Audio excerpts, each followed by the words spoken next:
Welcome back to my YouTube channel tutor Khushi. तो guys मैंने आपको लास्ट शेयर कैपिटल का चैप्टर शुरू करवाया था। उसमें मैंने आपको first topic shares issued at par वो मैंने आपको कंप्लीट करवा दिया था। आज हम क्या है नेक्स्ट टॉपिक शुरू करने वाले हैं शेयर्स इशूड एट प्रीमियम। और ज़्यादातर क्वेश्चन आपको शेयर्स इशूड एट प्रीमियम से ही आते हैं। ज़्यादातर की बात क्या करूँ, आपको 98% क्वेश्चन जो होते हैं वो प्रीमियम वाले केस में से आते हैं। ठीक है। और मैंने आपको एक बेसिक बात कर दी थी आपके लिए कि प्रीमियम क्या होता है, पर फिर भी हम क्या है आज फुल फ्लेज क्वेश्चन शुरू करने वाले हैं, इसलिए फिर से एक छोटी सी बात करते हैं कि प्रीमियम क्या होता है और कंपनी शेयर्स प्रीमियम पे इशू क्यों करती है। कंपनी के पास क्या रीजन है कि वो क्या है उस शेयर्स को प्रीमियम पे इशू करती है। तो सबसे पहले हम क्या है प्रीमियम के बारे में जान लेते हैं कि व्हाट इज प्रीमियम। तो प्रीमियम क्या होता है, जनरली अगर आपको बताऊं, जब भी कंपनी अपने शेयर की नॉमिनल वैल्यू से बढ़ाकर शेयर को इशू करती है जनरल पब्लिक को, उस बढ़ी हुई अमाउंट को हम क्या है प्रीमियम बोला जाता है। फॉर एग्जाम्पल अगर आपको सिंपल भाषा में समझाऊं, अगर मान लीजिए किसी कंपनी के शेयर का प्राइस कितना है 100 रुपये, इसका लिख दीजिए आपको शेयर प्राइस। आप इसको शेयर प्राइस भी बोल सकते हैं, आप इसको नॉमिनल प्राइस भी नॉमिनल प्राइस भी बोल सकते हो, इसकी बुक वैल्यू भी बोल सकते हो। कंपनी का शेयर प्राइस कितना है 100 रुपये का है, बट वो कितने रुपए में इशू कर रही है 110 में, इसको आप लिख लीजिए इशू प्राइस। ठीक है। कंपनी अपना 100 का शेयर लोगों को जनरल पब्लिक को कितने में इशू कर रही है 110 में इशू कर रही है। कितने रुपए बढ़ाकर इशू कर रही है 10 रुपए बढ़ाकर इशू कर रही है। जितनी भी बढ़ी हुई अमाउंट है उसको हम क्या है प्रीमियम बोलेंगे।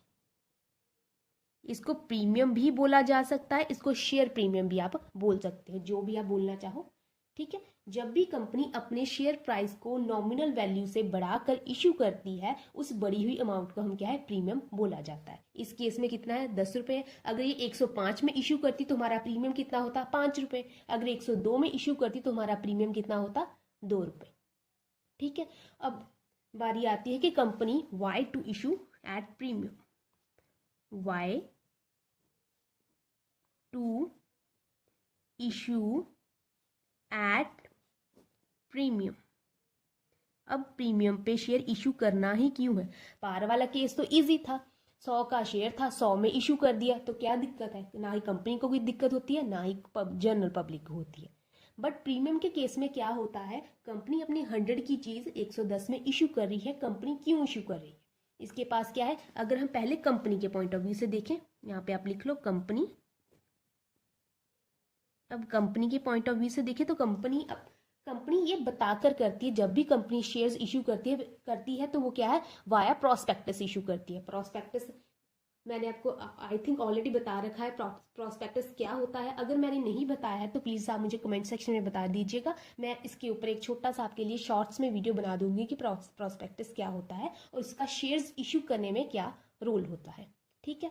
अभी कंपनी के पॉइंट ऑफ व्यू से देखिए, कंपनी क्या करती है, कंपनी ने अपने प्रोस्पेक्टस में लिखा होता है कि मेरा शेयर का प्राइस कितना है, मेरा शेयर का प्राइस कितना है 100 है, बट मैं आपका इशू प्राइस आईपी लिख लेते हैं, मैं आपको 110 में इशू कर रहा हूँ।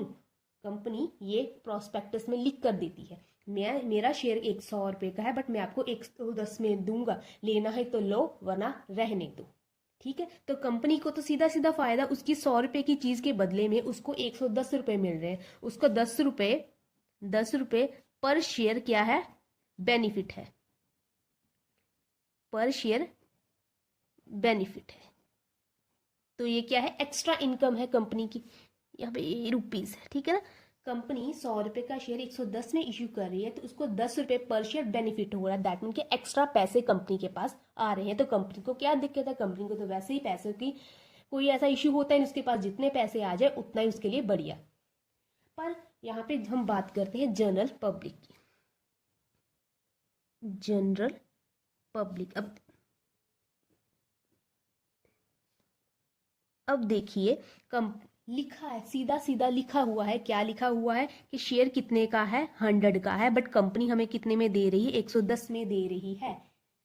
और ये लोगों को पता है कि 100 रुपए की चीज कंपनी 110 में दे रही है और लोग ले भी रहे हैं। क्यों ले रहे हैं, अब लोगों को ये दिखाई नहीं देता कि 100 रुपए की चीज हमें 110 में दे रही है कंपनी, और हमें बोला जा रहा है कि आप सिर्फ 110 में सब्सक्राइब करो, तो हम क्यों करें? क्या जनरल पब्लिक क्वेश्चन नहीं उठाती होगी कि हमें क्यों 100 रुपए की चीज 110 में लेने के लिए बोला जा रहा है? तो इसके पास एक सीधे सीधे रीजन है, क्योंकि लोग बेवकूफ तो नहीं है, वो क्या है, वो भी स्मार्ट होते हैं। अभी देखिए, एक चीज आपको बता दूं, प्रीमियम पे शेयर कौन इश्यू करता है? प्रीमियम पे शेयर्स हमेशा ही हाईली रेपुटेटेड कंपनीज हैं, वही क्या है, प्रीमियम पे शेयर इशू करती हैं।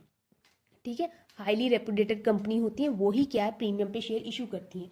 वो कंपनीज जो ग्रोइंग होती हैं, जो, ठीक है ना, जिनका, अब लोगों को ये चीज पता है कि 100 का शेयर है, ठीक है, आज 110 में मिल रहा है, ठीक है, आज 110 में ले लो, कल को ये इसका प्राइस बढ़ेगा ही। आज 110 में नहीं लिया तो कल को हमें ये 130 में लेना पड़ सकता है। क्योंकि इसकी एग्जांपल आप रिलायंस कंपनी ले सकते हो, टाटा कंपनीज ले सकते हो, वो काफी सालों से उन्होंने मार्केट को ऑक्यूपाई कर रखा है। उनका क्या है, शेयर प्राइस अपवर्ड ट्रेंड में चल रहा है। सभी लोग चाहते हैं कि ऐसी कंपनी का शेयर खरीद कर रखें, क्योंकि शेयर्स लोग ज्यादातर इन्वेस्टमेंट पर्पज के लिए ही खरीदे जाते हैं। ऐसी कंपनी का शेयर्स खरीदना पसंद करते हैं कि जो ग्रोइंग हो, जिसके खरीदने के बाद उन्हें क्या है, बेनिफिट हो सके। मुझे पता है ये कंपनी ग्रोइंग है, अगर 100 रुपए की चीज मुझे 110 में भी दे रही है तो कोई दिक्कत की बात नहीं है। आज अगर मैं 110 में नहीं लूंगी तो कल मुझे और महंगी मिल, अगर मैं खरीदना चाहूँ, अगर मैं ये शेयर सब्सक्राइब करना चाहूँ, तो मुझे 110 से ज्यादा पैसे ही देने पड़ेंगे। 110 के बदले में 120 भी हो सकता है, 130 भी हो सकता है, 200 भी हो सकता है, क्योंकि ये क्या है, कंपनी ग्रोइंग है। तो इसलिए लोग भी स्मार्ट होते हैं, वो कहते हैं ठीक है कोई बात नहीं, 110 रुपए पर शेयर ले लो, बट हमें क्या शेयर दे दो। लोगों को क्या है, इन्वेस्टमेंट करनी है ऐसी कंपनी में जो क्या हाईली रेपुटेटेड है, ग्रोइंग है और उनके लिए प्रॉफिटेबल है। तो लोग इस पर्पज से क्या है, प्रीमियम पे शेयर ऑक्यूपाई करते हैं। कंपनी को क्या है, एक्स्ट्रा पैसे मिल जाते हैं, लोगों को क्या है, एक इन्वेस्टमेंट मिल जाती है ऐसी कंपनी में जो क्या है, एक ग्रोइंग सेक्टर है। ठीक हो गया, यहाँ तक आपको क्लियर कर पाई। अब बारी आती है कि प्रीमियम पे शेयर इशू कैसे करते हैं। यहाँ पे आप लिख लीजिए प्रीमियम। आपको जो मैंने लास्ट क्वेश्चन करवाए थे तो मैंने आपको बताया था कि कंपनी सारे पैसे एक ही बार में नहीं मंगवाती है, तो कुछ एप्लीकेशन पे मंगवाती है, कुछ अलॉटमेंट पे, कुछ फर्स्ट कॉल पे एंड कुछ फाइनल कॉल पे, ऐसा ही होता था। तो अब बारी आती है हमारी प्रीमियम के केस में कि कंपनी जो अपना शेयर प्रीमियम है वो कब मंगवाएगी। क्या वो एप्लीकेशन के साथ मंगवा ले, क्या वो अलॉटमेंट के साथ मंगवा ले, क्या फर्स्ट कॉल के साथ मंगवा ले, या सेकंड कॉल के बाद मंगवा ले, या सारे शेयर्स के जो पैसे पे होने के बाद मंगवाए, या सबसे पहले प्रीमियम को मंगवाए, देन कॉल्स के पैसे को, मतलब एप्लीकेशन के, अलॉटमेंट के या कॉल्स के पैसे को मंगवाना शुरू करे। तो प्रीमियम के जो एक्स्ट्रा पैसे हैं वो कब कंपनी मंगवाएगी, जो एक्स्ट्रा 10 रुपए हैं यहाँ पे, वो कंपनी ये कब मंगवाएगी लोगों से। तो इसके हमारे जो बुक के हिसाब से आपको बताती है, तो 2 केसेस हैं। ये देखिए, ठीक है, तो कंपनी क्या करती है, या तो प्रीमियम एप्लीकेशन पे मंगवाती है, एप्लीकेशंस पे, या तो प्रीमियम कहाँ पे मंगवाती है, अलॉटमेंट पे। ठीक है, या तो एप्लीकेशन पे मंगवाती है या तो अलॉटमेंट पे। अलॉटमेंट के बाद में इसीलिए नहीं मंगवाया जाता क्योंकि अलॉटमेंट में क्या होता है, हमने तो शेयर अलॉट कर ही दिए, अब प्रीमियम का कोई बेनिफिट, तो प्रीमियम का कोई चक्कर रहा ही नहीं। प्रीमियम होता है या तो एप्लीकेशन पे या तो अलॉटमेंट पे। अगर आपकी बुक के हिसाब से देखा जाए तो आपको जो क्वेश्चंस आते हैं एग्जाम में, या फिर आपकी बुक के हिसाब से भी देखा जाए, तो आपको 1% क्वेश्चन ऐसे होंगे जिनमें क्या है, एप्लीकेशन पे प्रीमियम होगा, और 99% क्वेश्चन ऐसे होंगे जिन पे क्या है, अलॉटमेंट पे प्रीमियम होगा।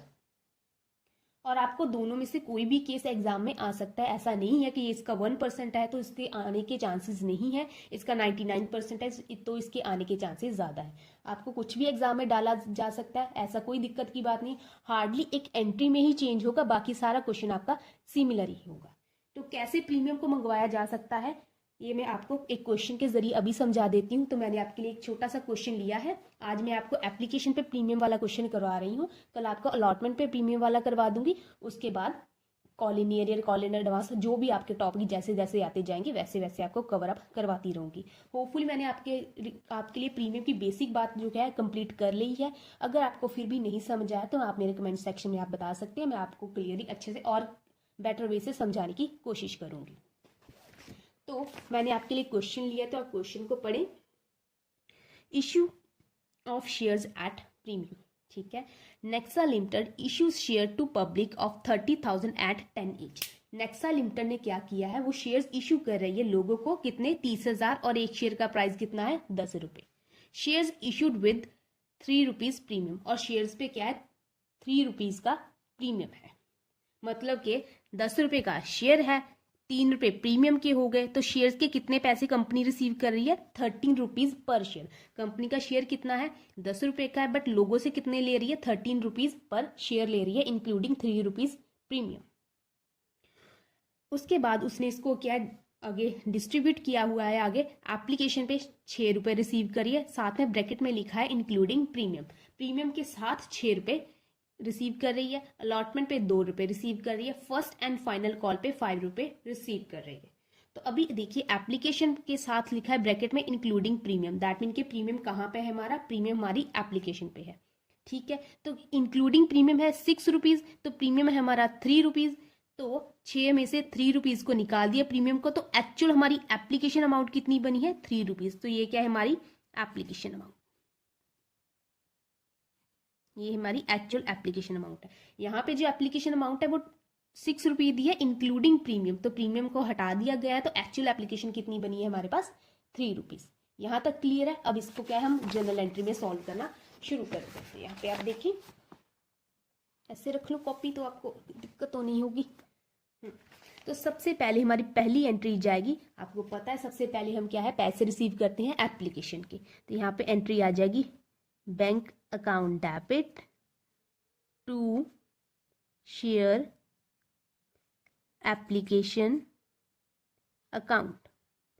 ठीक है, अब देखिए एप्लीकेशन के पैसे रिसीव किए गए, तो एप्लीकेशन के कितने पैसे हैं, 3 रुपीज एक्चुअल एप्लीकेशन के हैं और 3 रुपीज का प्रीमियम है, तो एप्लीकेशन पे कितने पैसे रिसीव किए गए, 6 रुपये पर शेयर रिसीव किया गया। तो कितने शेयर्स हैं, 30,000, तो 30,000 को 6 के साथ मल्टीप्लाई किया गया, तो 30,000 इंटू 6, यहाँ पे अगर आप चाहो तो लिख भी सकते हो, 30,000 इंटू 6, ये कितना आ गया, 1,80,000।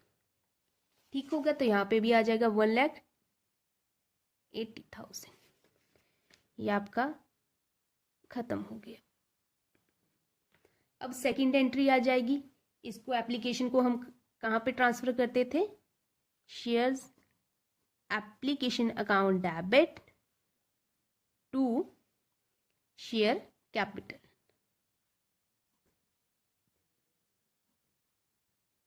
और साथ में एक और चीज आएगी, इसको मैं आपको अभी बता दें, सिक्योरिटी मैं पूरा लिख देती हूँ क्योंकि आपके लिए अभी क्या है, नई चीज है। एप्लीकेशन के कितने पैसे रिसीव किए हैं, 1,80,000, क्योंकि 1,80,000 क्रेडिट किया था, उसको ही हम क्या है, डेबिट करेंगे। अब देखिए सिक्योरिटी प्रीमियम के कितने पैसे हैं, 3 रुपीज पर शेयर है, कितने शेयर्स है, 30,000, 30,000 इंटू 3, यहाँ पे आप चाहो तो ब्रैकेट में लिख लो, 30,000 शेयर है और प्रीमियम के कितने पैसे हैं, 3 रुपीज, तो दैट इज 90,000। हम शेयर प्रीमियम को लिखने के लिए कौन सा वर्ड यूज करेंगे क्वेश्चन में, दैट इज सिक्योरिटी प्रीमियम। जब भी हम शेयर कैपिटल करेंगे, अगर वर्ड सिक्योरिटी प्रीमियम लिखा होगा तो आप समझ जाएंगे कि शेयर्स क्या है, प्रीमियम पे गए हैं।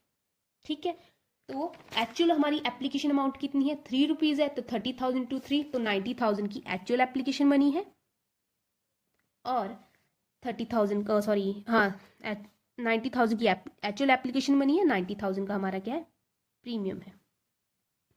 उसके आगे थर्ड एंट्री हम क्या है, अलॉटमेंट, वो तो सिमिलर ही है जैसे हम करते हैं। सबसे पहले हम क्या है, अलॉटमेंट को ड्यू करेंगे, share allotment account debit to share capital account. ठीक है, तो अलॉटमेंट कितनी है, 2 रुपये पर शेयर, अब एक शेयर का प्राइस कितना है, 30,000, तो 30,000 इंटू 2 दैट इज 60,000। आप चाहो तो यहाँ पे आप लिख सकते हो, 30,000 शेयर है और एक अलॉटमेंट का कितना है, 2 रुपीज है, तो यहाँ पे आ गया 60,000। बात खत्म। उसके आगे फिर इसको अलॉटमेंट को हमें क्या है, अलॉटमेंट को हमें रिसीव करना होगा। सबसे पहले हमने अलॉटमेंट को ड्यू किया, अब क्या है, अलॉटमेंट को रिसीव करेंगे। बैंक अकाउंट डेबिट, किसके पैसे रिसीव कर रहे हैं, अलॉटमेंट के, टू शेयर अलॉटमेंट अकाउंट। कितने पैसे हैं? 60,000 हैं, तो 60,000 को हमने रिसीव कर लिया। अब बारी आती है हमारी फर्स्ट एंड फाइनल कॉल, तो हम फर्स्ट एंड फाइनल कॉल को भी कर देते हैं due. First and final call account debit to share capital account. कितने हैं फर्स्ट एंड फाइनल कॉल के पैसे? 5 रुपये पर शेयर हैं, और शेयर कितने हैं? 30,000। तो यहाँ पे आप लिख दीजिए 30,000 इंटू 5, ये कितना आ गया? 1,50,000। यहाँ पे भी आ गया 1,50,000। अब बारी आती है, हम पैसे रिसीव करेंगे फर्स्ट एंड फाइनल कॉल के। Bank account debit to first and, यहाँ पे हाँ ठीक है, फाइनल कॉल अकाउंट। तो कितने पैसे हैं हमारे पास? 1,50,000 के थे, और 1,50,000 की ही हमने रिसीव कर ली है। और ये हमारा क्वेश्चन यहाँ पे ख़त्म हो गया। ठीक है, तो मैंने आपको क्या है, शेयर्स इशूड एट प्रीमियम वाला केस करवाया, जिसमें मैंने आपको छोटा सा क्वेश्चन सॉल्व करके बता दिया। तो ये आपका प्रीमियम वाला। तो आज के लिए इतना ही रखते हैं। Thank you so much.